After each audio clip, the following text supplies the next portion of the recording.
The question of the day is, what is a buyer's market? We're going to dig into it right after this.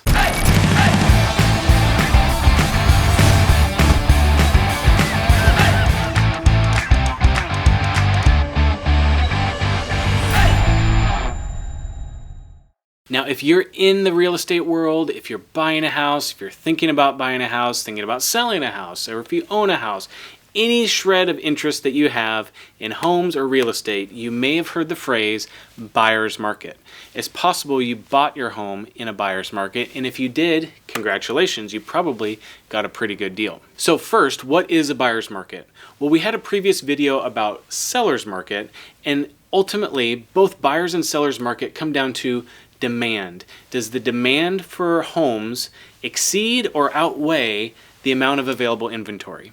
Now, in a buyer's market, the demand for homes is lower than the available inventory. So that means in a buyer's market, buyers can usually negotiate a little bit harder with the seller. You might get the price a little bit lower, terms and timelines that would fit the buyer's schedule more than it would for the seller, and you just have more choices as a buyer. So buyers don't ever have to feel like they are settling on a home. They get to find the right home at the right price that fits them, and that is the beauty of a buyer's market. Now, there are a few different reasons why we might be in a buyer's market. So a short-term interest rate environment where interest rates dip for a period of time, so that would be an opportunity for a buyer to not only get a good price on a home, but also secure a really low rate on their loan. There are a lot of local reasons too that can cause a market to slide more in the buyer's favor. Recently in Seattle, in my market, we had several small little components that all added up to a pullback or a pretty severe buyer's market for a period of about 6 to 8 months.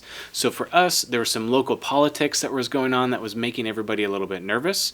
We had Amazon, one of our major employers, talking about opening up new locations outside of our city, which we all feared might pull some employment out of our city, and everyone was just kind of in a waiting pattern to see what Amazon would do when it came to their second locations. At that point in time, we also had high interest rates. All of these components added up to where buyers just sat on the sidelines for a couple months, which drastically increased the inventory that we had in our marketplace.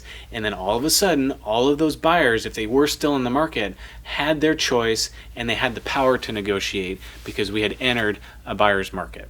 Now, buyer's markets and seller's markets, they don't usually last very long. We're usually in some form or fashion going up or down into a buyer's market or a seller's market, and all of these conditions that we talked about can make that fluctuate month to month and quarter to quarter. I hope you found this helpful. For more tips and tricks about real estate, please subscribe to our YouTube channel. We would love it if you would. Thanks so much.